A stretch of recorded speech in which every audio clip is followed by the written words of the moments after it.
Welcome, listeners, to the second installment of Graboid-tober, where we'll be reviewing all of the Tremors movies for the month of October. Today we're going to be talking about the sequel, Tremors 2 Aftershocks. Ian, what do you think of this movie? It's a lot of fun. I think Tremors 2 is actually one of the rare sequels that's actually good. One of the rare good sequels from the 90s. It doesn't take itself too seriously, and it's also not too silly. It has the same balance between horror and comedy that the first one had. Oh yeah. And this was actually the first Tremors movie I ever saw. This was the one that I saw late at night with my sister. And she's the one that introduced, and she's the one that told me about the first one, about the giant worms. And so I absolutely had no context when I saw this one. And I never saw the creature's previous form until seeing the first movie. So,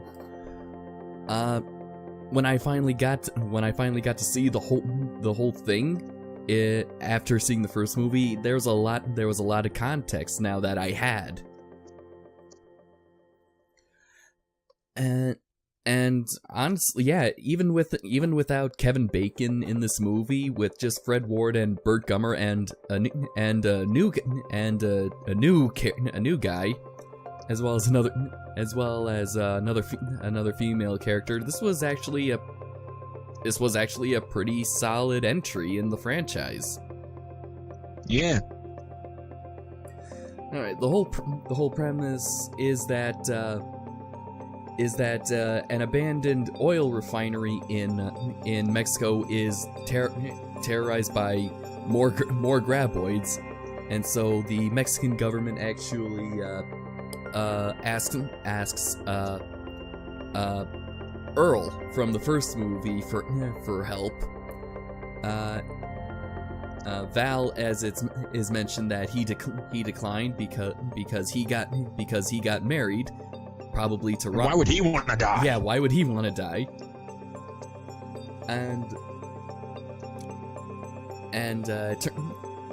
But the government is actually willing.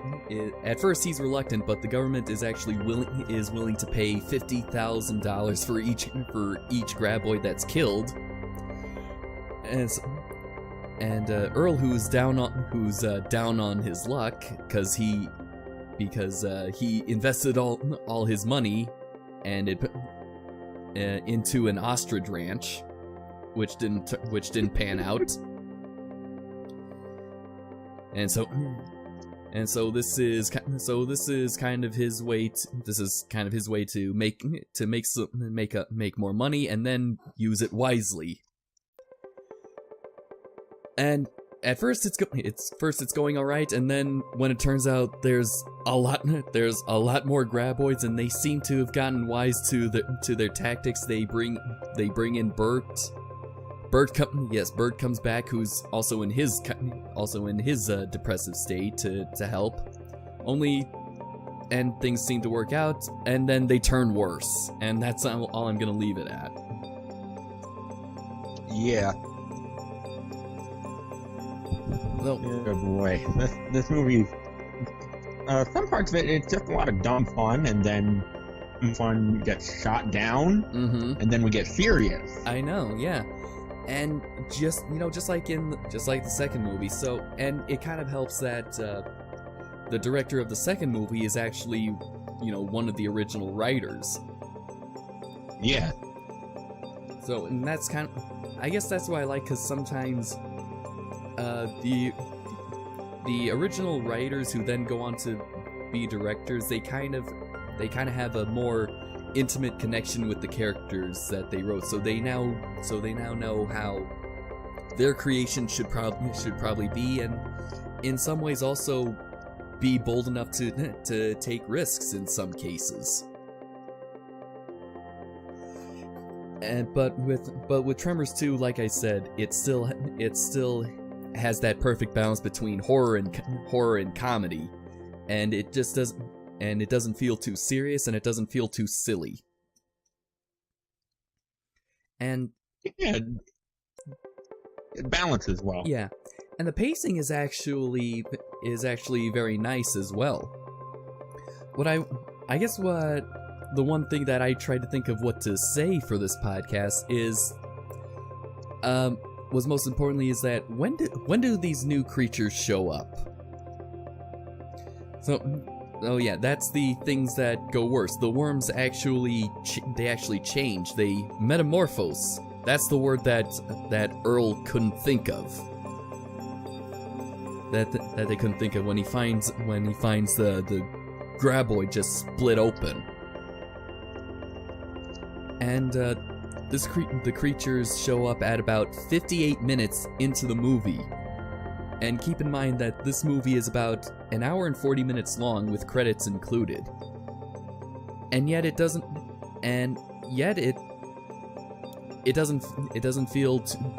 feel like too long of a reveal. And the creatures the new form of the creatures they get enough screen time that it just doesn't feel too short.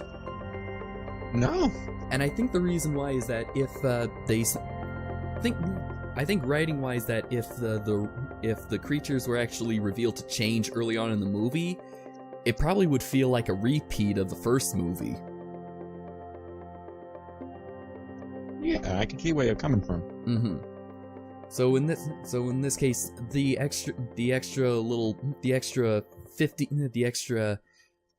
hour of them just killing all the graboids is kind of a nice way to lull us into a false sense of security. Like, oh, this is just your regular everyday sequel. Kill some graboids.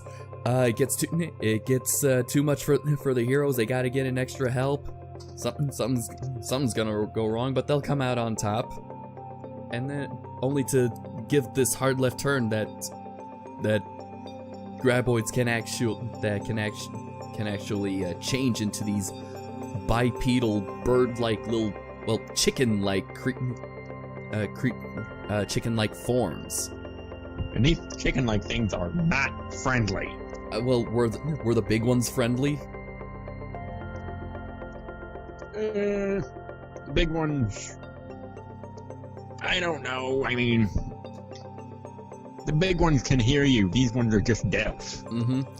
They're deaf and blind. They only see heat, and that chicken thing is very appropriate because they have these organs in the top of their heads that you can see when flaps of skin just open up, and it kind of makes them look like a chicken. Yeah.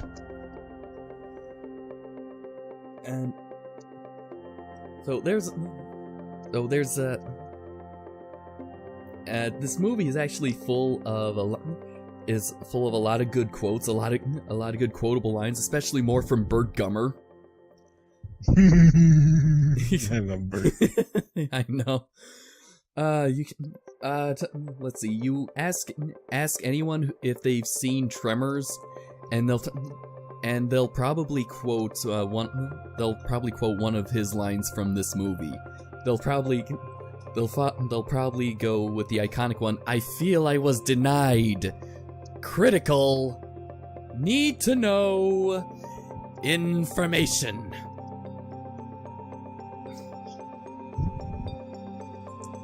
Or they might also say, and I am completely out of ammo. That's never happened to me before.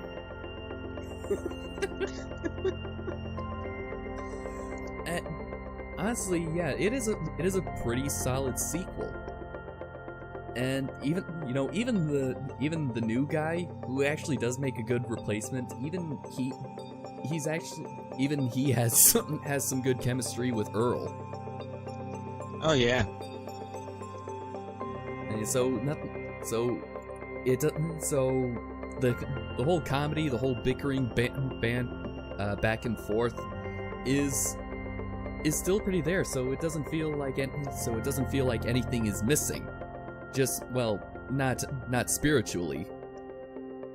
Nothing spiritually is missing. I mean, yeah, there's something obvious. There is something physically missing, like no Kevin Bacon, but this guy actually does pretty good in picking up the slack.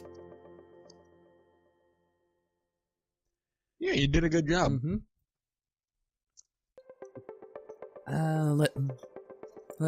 Let's see. Of course, now I posted last year on Facebook. I posted reviews for my 31 Days of Horror, and the Tremors series actually made it. Actually, I already did reviews of the Tremors movies, so this is actually a good way to now get all of my thoughts and all of your thoughts too, Ian, out into the open. But the one thing that I posted for Tremors 2 is that it came out in the post-Jurassic Park era, so CGI was the next big thing. Yeah. And so every studio was going to be using computer-generated imagery, but as the technology, as it got more polished, more refined, and even more top quality, movies from the late 90s and early 2000s kind of became a little more obvious. Yeah, you can see it with these new forms. Mm-hmm. But what sets Tremors 2 apart is that it was actually still low budget. It actually had a budget of $4 million, and so that so the computer effects were actually pretty minimal. So they still use the more practical effects. Yeah. So just like Jurassic Park, the computer dinosaur effects were very minimal. So were the Shrieker effects in this one.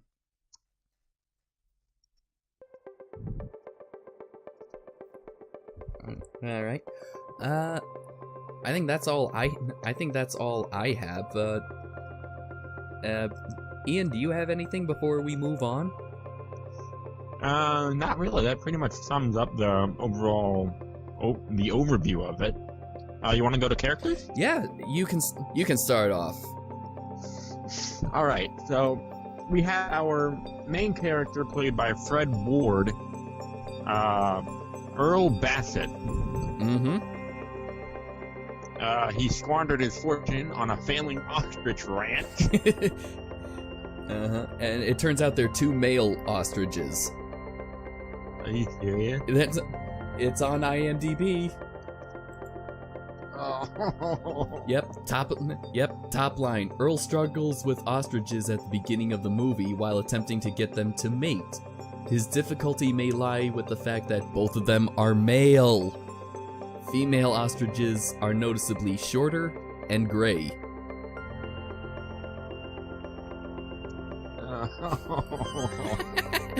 So now someone didn't do his research. Yep.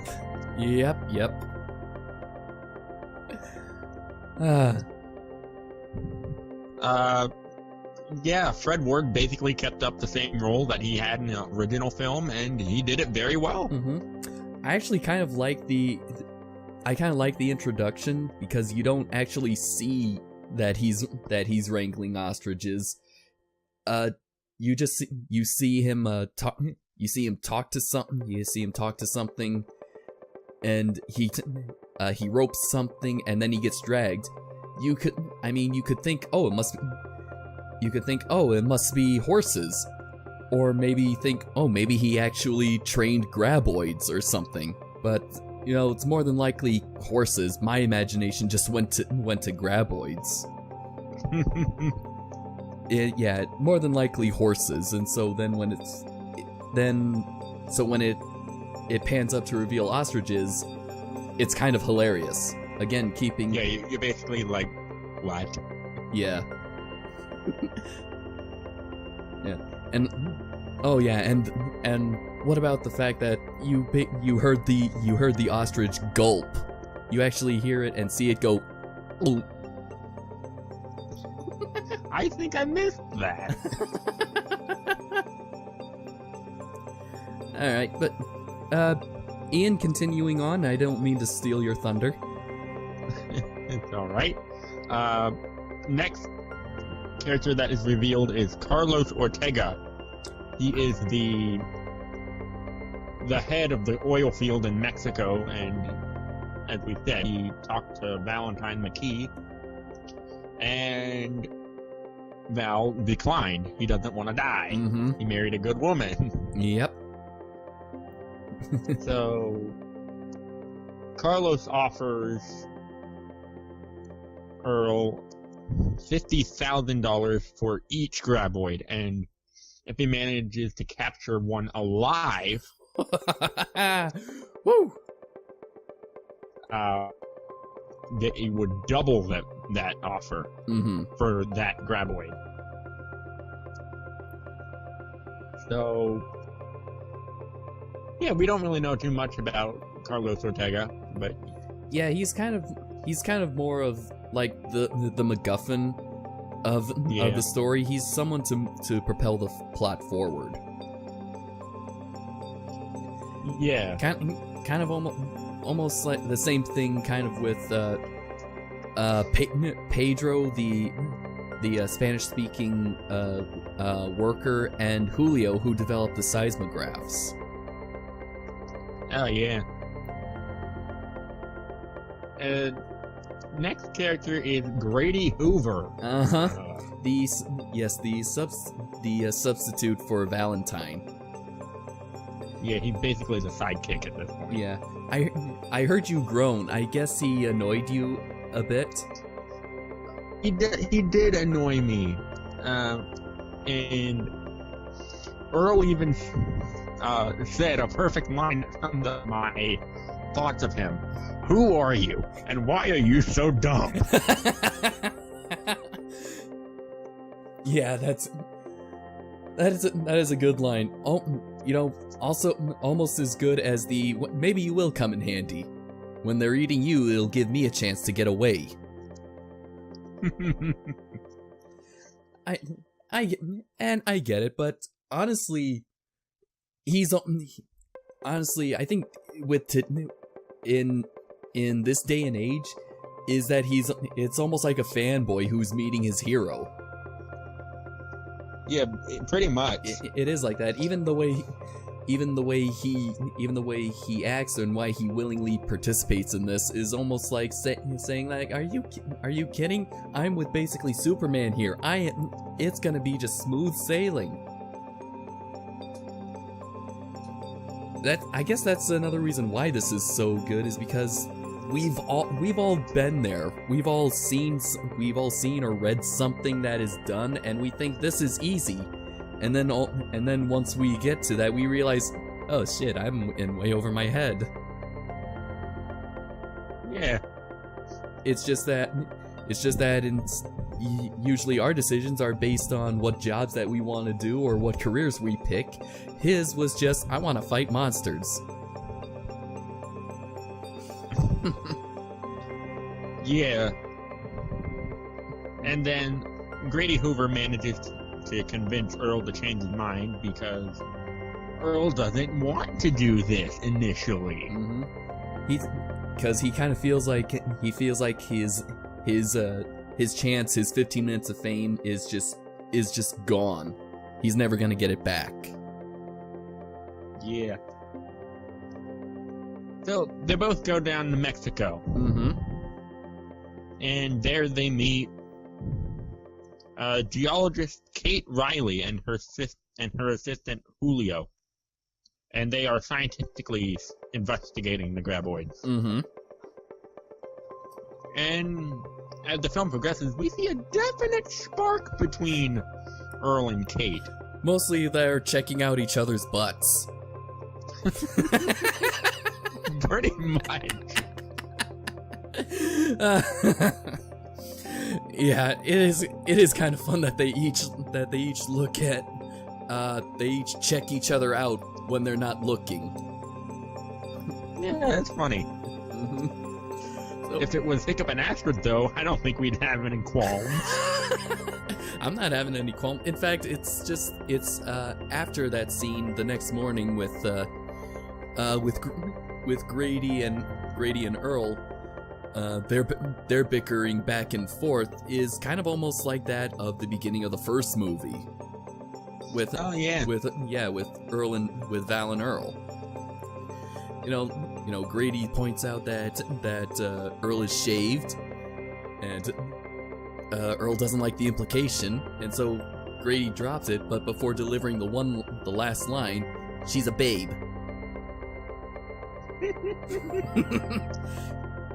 So it's a lot tamer than the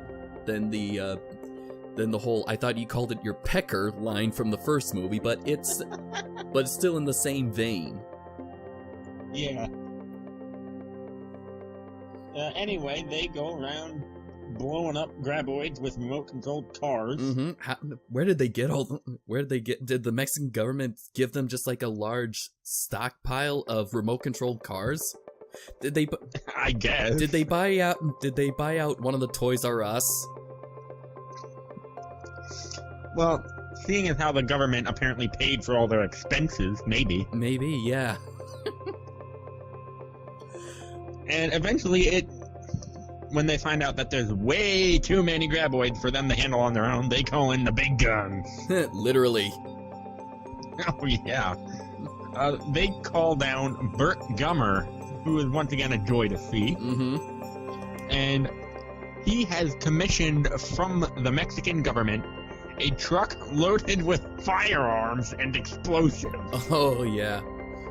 We're talking like explosives and firearms used by the military. Yeah. And then once again, Burt gets a little more characterized in this. He documents everything on a video camera. Yeah, he does. Yeah, he gets. Yeah, we get.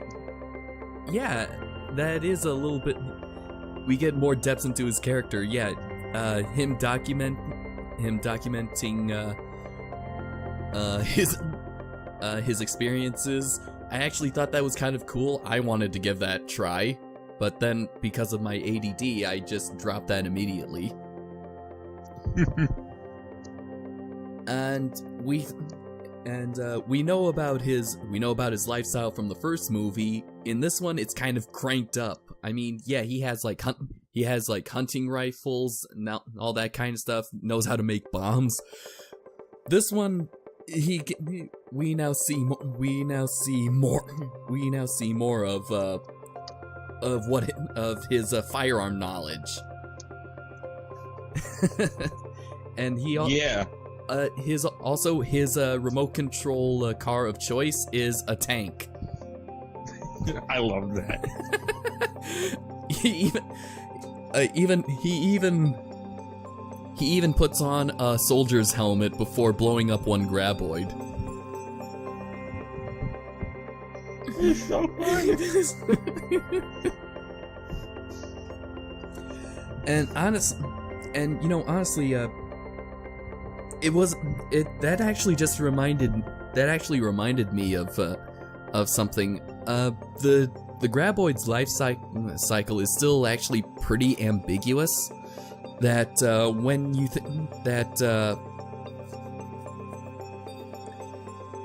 this is what was going through my mind when I was very young. I was still in middle school. I was in middle school when I became obsessed with the Tremors series. So I honestly thought that the graboids changed into these Shriekers because of a mutation, and I thought it was because of the C4 that Burt used. And the reason why is because when we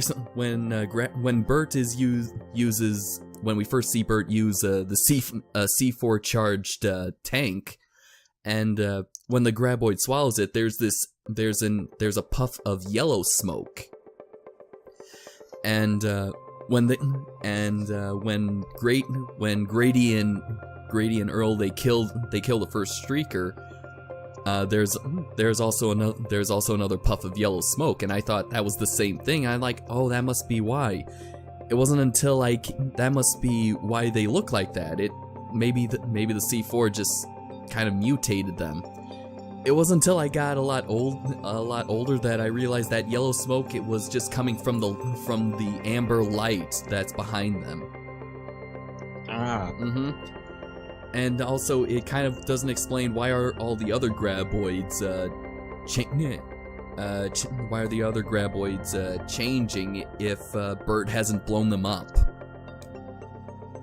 So yeah, like I said, I was in middle school, so logic was still I was still halfway between actually thinking logically and thinking more like how can I explain this? Yeah. Anyway, continuing with characters. I think that's it. Oh no, Pedro. Pedro, otherwise known as Worm Chow. Yeah, Yeah. We don't know much about him other than that he speaks Spanish and he has a big truck. That's pretty much it. Yeah.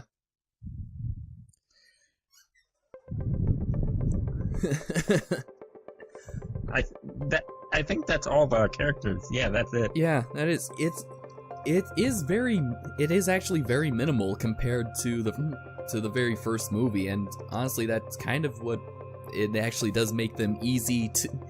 It makes them easy to remember.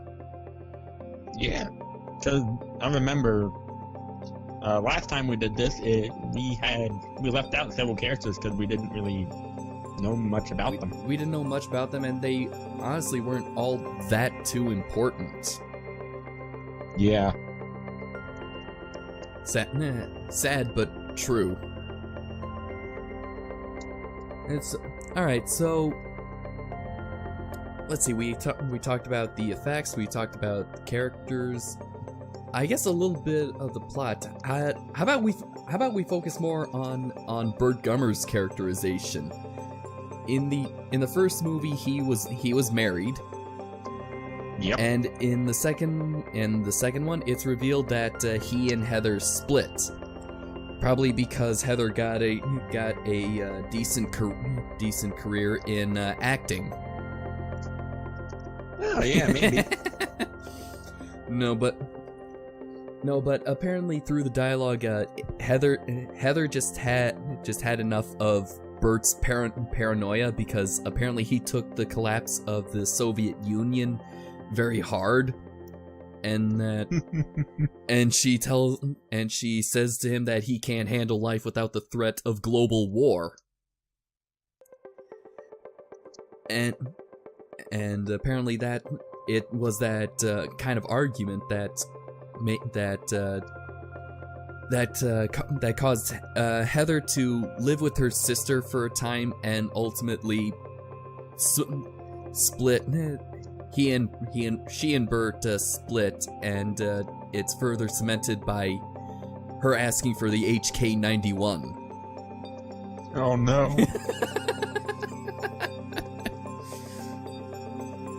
Apparently that was her favorite weapon. Yeah. But it's also kind of nice to. I mean, what's funny about it is Earl's reaction is that he winces and goes, ouch. It's like, oh, he knows what that means. Whereas us, we don't get that. And it kind of shows, the amount of the respect that has actually been earned between Earl and Burt. Because you remember in the first movie, he and Val. I'm so sorry. I have no idea why I keep doing that. I don't know why either. But he and Val were kind of like mocking Burt for his lifestyle, his paranoia. It was only until after he killed the graboid in the first movie, which he now mounts on his wall in the very same spot. Oh yeah, that he tentacles and everything. they remark that I guess we can't make fun of Burt's lifestyle anymore. And so yeah, and so we kind of see Burt in a very vulnerable state.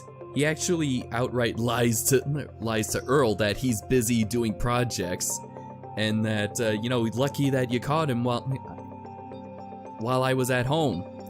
When really what his project just consisted of watching war documentaries and eating chips in a recliner. Yeah.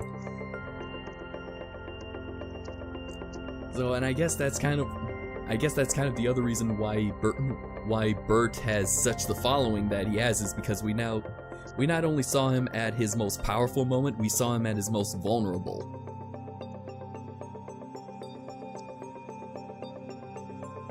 Yeah.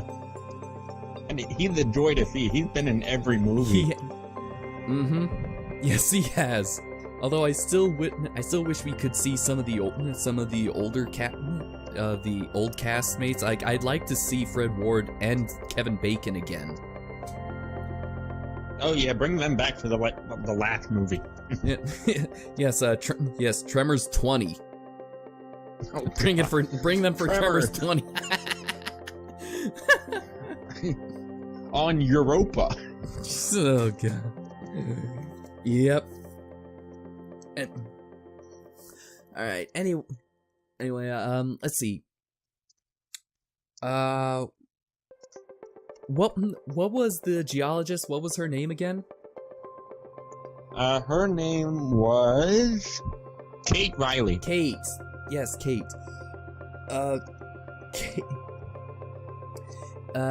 Kate is not only the love interest, is it the love interest of Earl? No, actually, yeah, she is only the love interest of Earl, but what's funny, and also I guess kind of a brilliant piece of writing, is that she was a Playmate centerfold one time, and this is mentioned briefly in the very beginning. Earl has a Playmate centerfold, Miss October 1974, and that's supposed to be a reminder to him that to stop chasing after things that he's never gonna get.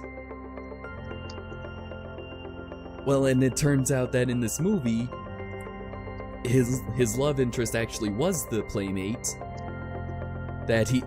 So he actually gets the girl that he chased after, and while in a situation that made him famous in the first place. So yeah. So this is so now I don't. Now it's not the fact that she was in a Playmate. It's just kind of like the symbolism. It's the symbolism of it that I think is actually brilliant.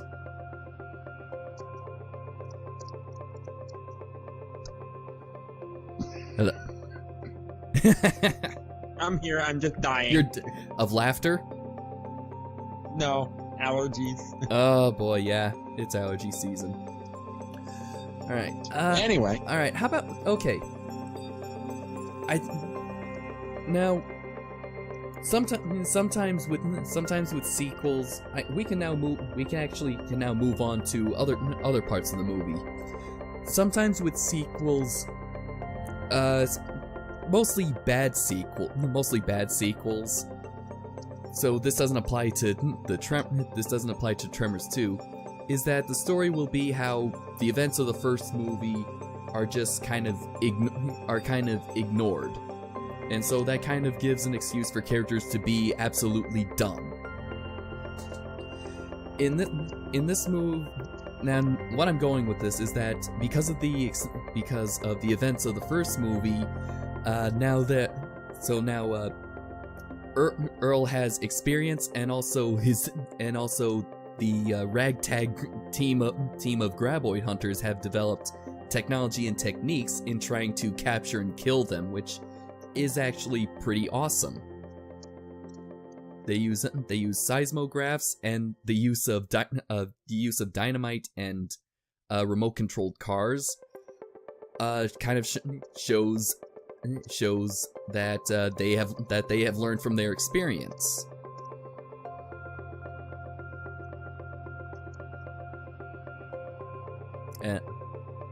Yeah. I mean, still dying over there, Ian? A little bit. Please excuse my frequent gasps for air. Okay. But yeah, I enjoyed seeing like how they learned from what they went through. I mean, yes, I've seen some movies and sequels where it's just like, hey, let's do this, even though we learned from this in the past. Mm-hmm. Proceeds to die. Yes.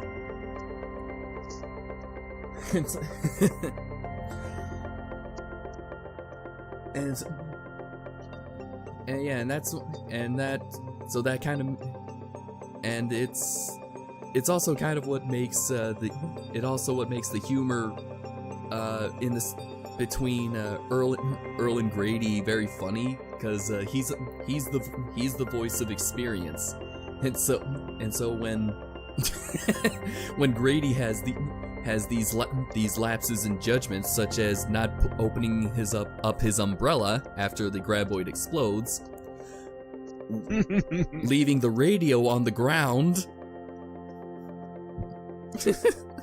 Honestly, I almost feel like his catchphrase should be, "Sorry, I forgot."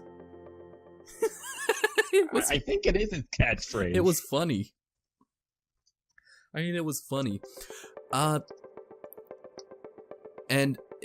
it was the moment when we have this, I guess you could say, beached graboid, because I don't know what other word I could call it. You know, the graboid that's sick. Grounded? Isn't it already grounded? Yeah, I don't know what we would call it. Beached is like the equivalent of beached. Yeah, beach is like the best term I can think of. Is again that comedic chemistry. You know, Grady's just all super excited that they captured a live graboid, but Earl is thinking like there are more important things to think about. I got a radio Kate to get a truck over here. And Grady's going like, tell him that we're gonna need that to ship that buddy's butt off to Monster World. And Earl just goes, "Will you shut up and get off the damn ground?" I'm off. I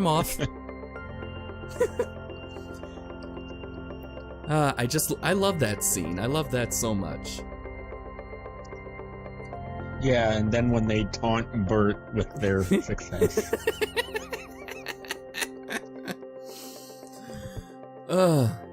Let's see. I think there was something else that I wanted to. Oh, dang! More characterization of Burt is that we know what his health style is. I mean, this was the movie that introduced me to MREs, and I wanted to try them.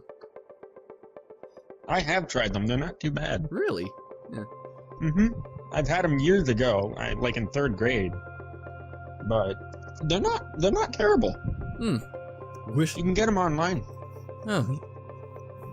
How expensive are they? Depends where you get them. It's basically like long-lasting camping food. Okay. But yeah, there's several websites you can get them from, and they're not overly expensive. That's nice. All right.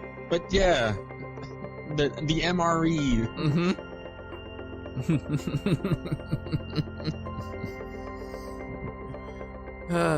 Good, food tastes like toilet paper. That is the toilet paper.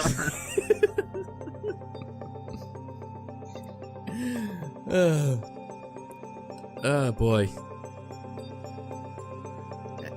Alright, I just can't think of anything else, at least to talk about this topic.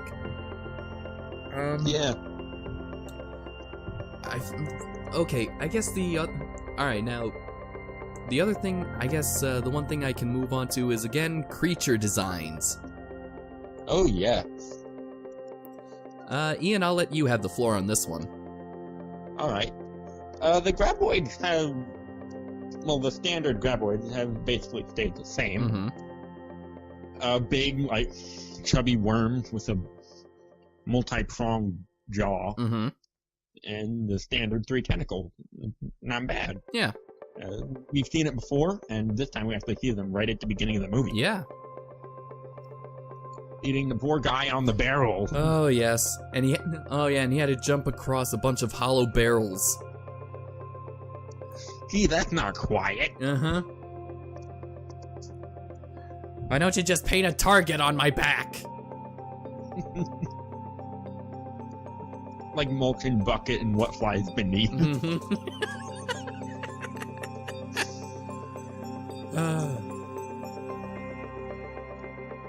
But yeah, as for these new creatures, should I spoil what they are?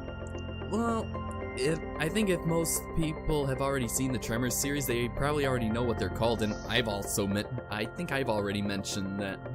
I think I've already named them. Alright, so the Shriekers, they are little things. Yeah.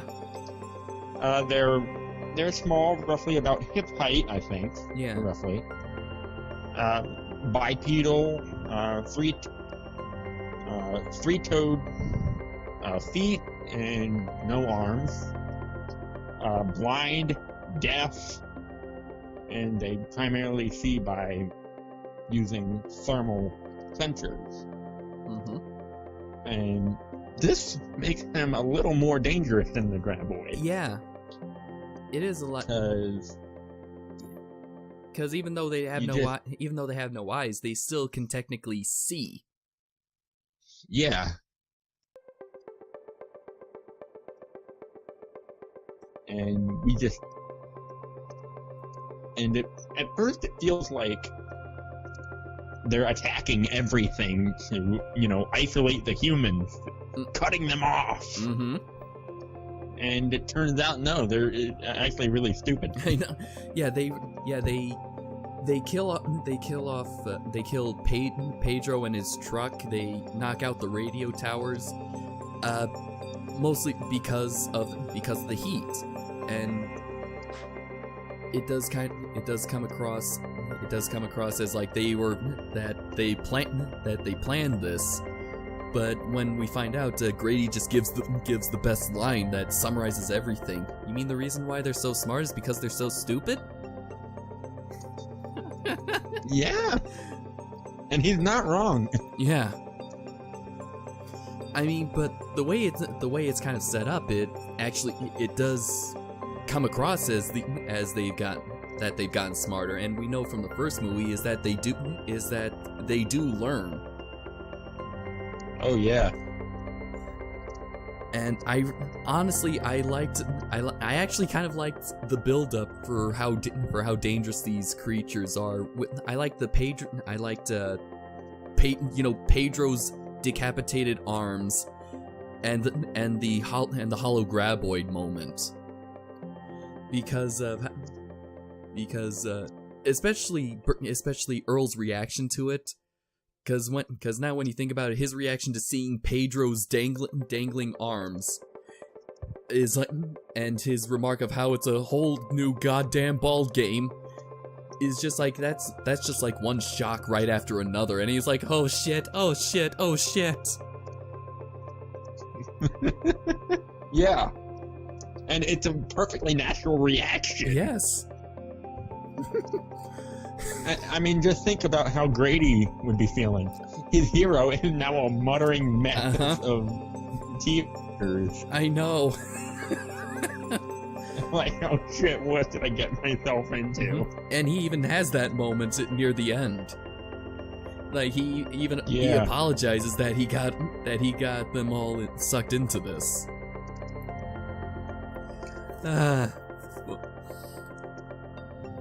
But So yeah, the creatures, they still have the same jaws as the graboid. They still have the same serrated jaws. And apparently they have a new feature. They are hermaphroditic. So they have both sex organs. And when they get enough food, they can actually regurgitate another one of them. And depending on how much food there is, it can be exponential. Mm-hmm.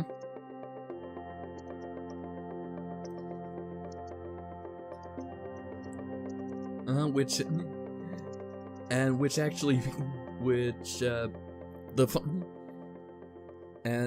the climax, it doesn't take place on a cliff. It doesn't take place on a cliff, which Ian, remind me that to do favorite scenes or favorite moments. All right, will do. Okay. It doesn't take place on a cliff. It doesn't take place on rocks. It takes place at the refinery, and the whole final moment is in a garage, but in the garage of the refinery. But how it ends is pretty much Michael Bay worthy. There's no other way. Pretty much. There's no other way to describe that. When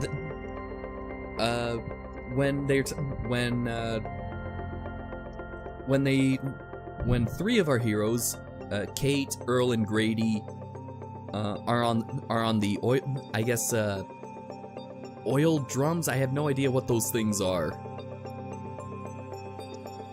Oil silos. I have no idea what they are, but the Shriekers end up, piling up on top of each other, forming a pyramid to try to get to them. Burt, who hid in a bulldozer bulldozer claw, a bulldozer bucket. The bulldozer. Oh, it is called a bucket. It's called the bucket. Okay, hides in the bucket. Turns in, just kind of distracts them. Goes to the garage and traps them in there, only they find out that there's still food, that there is still food in the garage. So Earl comes up with a plan to try to grab some bombs and sneak in there by spraying himself with a fire extinguisher. But it doesn't last very long. He starts to melt, and so he decides to blow everything. He decides to just blow everything up. Which leads us to honestly the best moment in Tremors history. And how there's this wide shot of the refinery, just it's just very still, and you just hear the shrieks of these creatures, and then all of a sudden, boom! Just explodes. Oh my god. Yeah, and it's preceded directly by a bit of comedy. Everyone's running away from the building. Yes.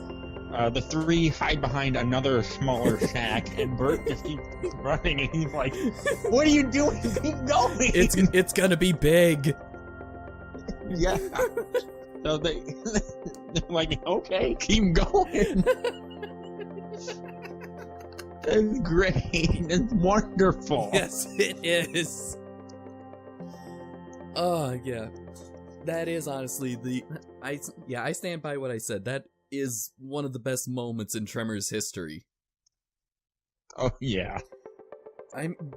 I mean, yes, the ending to the first movie, where Val tricks the graboid into careening off the cliff, and is awesome. But blowing up a garage full of creatures with 2.5 tons of high explosives is just epic. Yeah, and I think a little bit overkill. Well, Well, you know what Burt says. When you need it and don't have it, you sing a different tune. Yeah.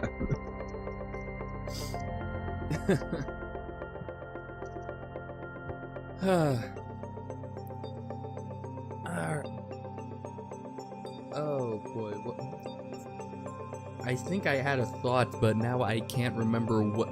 I lost my train. I lost the train of where it was going. Favorite moments. Okay. Okay, yeah. Oh yeah, that's right. Ian, what was your favorite moment of Tremors 2? Aside from the massive explosions at the end, I enjoyed the sequence of the original graboid hunting towards the beginning, where it's just a montage of explosions. Oh yeah, set to I think it's Toby Keith's song, Trouble. Yeah, I think something like that. Yeah. My favorite moment is the sequence when the graboid is dragging them by the chain. Oh man. That's awesome. It's funny, and also it's funny with the with the music that's playing in the background. Grady actually trying to shoot at the graboid with the gun, and through the dirt, yeah. But then you see a cliff coming up, and it was like, oh my god, this is a suicidal graboid. It's gonna but then it stops, and then it drags and turns them the other way. And Grady is just, even Grady after the whole experience is just trying to look on the positive side. That's the first ride at Monster World. Yes. And all while that's playing, we hear the radio playing underground. Yeah. That's what makes it funny. And my favorite sequence. Yeah. We know that the radio did get eaten, but apparently it didn't get barfed up. Those are some pretty good batteries. Oh yeah, most definitely. Mm-hmm. And also good reception. I mean, it's in the belly of a graboid underground, and it's still getting reception. Yeah. Decent high quality reception. Oh yeah, and apparently they had the volume turned up a bit. Mm-hmm. All right. I can't think of anything else. How about the fossil? Oh, the fossil, right. Oh yeah, we did mention that in the last review. Card up top. Yeah. Alright. But yes, we learn a little bit more about where these things come from. Ian, this is your area. Balls in your court. Well, towards the beginning, before the big explosions and things happening, I believe I'm correct. I was half asleep watching this. Oh. Yeah, it was late. Okay. But it turns out Kate did had on hand the fossil of one of the spines of a graboid. Mm-hmm. And she said it was Precambrian rock, which indicates that these graboids are the oldest forms of life on the planet. But wasn't Cambrian life like unicellular organisms? No, Cambrian life during the Cambrian explosion. That was when we had a whole bunch of new animals and plants come out, like trilobites and shells and such. So, alright. We did have quite a few soft-bodied organisms during the Cambrian and the Precambrian. However, no worms that we have found. So, and with them being seemingly terrestrial animals, that means that throws into a bit of an oops, I would say, because during the Precambrian, there was nothing on land. It was rock. Yeah. I think I read on one of the IMDb pages, or maybe even on the Wikipedia, on any of the wiki pages, not Wikipedia, like Tremors wiki, the fan, I guess not fan funded, just the fan run, yes, fan run pages that I think in the Tremors series, it was at the TV series that they kind of retconned that and saying that no, it was actually in a more older, more earlier age. So it wasn't. You mean later? Well, yeah, a later age. Yeah, later age. Thank you. And like maybe something like the Devonian era or something. Yeah, I did read something about that, and that would work because there were land animals during the Devonian. Okay. So it does kind of give us some answers to the graboids, and I think some of us might have mirrored Earl's reaction to finding out they're from Earth, because he's mad that they're not from space. Yeah, and I think and that was his guess in the first movie. Yeah, and I'm pretty sure a lot of us thought that they were from space. But I guess given with fossil records, I mean, it's okay I guess it's also okay that they are terrestrial. I mean, it kind of adds a little bit more mystery, not to the creatures, but to Earth itself. Yeah, because we don't really know that much. I mean, we know a good bit, but we don't know everything. But I kind of still like that there would be more mystery to the graboids, and I guess with the introduction of the Shriekers, we kind of got a little bit more mystery. Yeah, like why do they change? Well, I guess that's kind of answered, albeit a little bit confusingly, in the third movie, which we will get to another time. Yeah. So let's see. Do you have anything else to add to? No, I think we just have ranking. Yeah. All right. Well, let's see. I guess Tremors 2 Aftershocks is a solid sequel to the cult favorite first movie. Honestly, it does keep the horror and the comedy that was the charm of the first movie.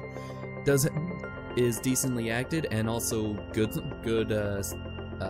animatronics and special effects.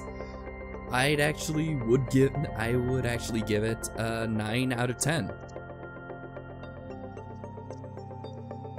I have to say it's an 8 out of 10. Ah. I just think it's not as good as the original, but it's still fun. Yes, and I would have to agree with you on that. But the reason why I give it a 9 is that it doesn't feel like a severe drop in quality. I mean, no, I agree. Yeah. And for me, the first movie is still superior. Second one is decent. It's pretty close. Yeah. All right. Well, that's it for this installment of Graboidtober. Join us next time when we review Tremors 3: Back to Perfection.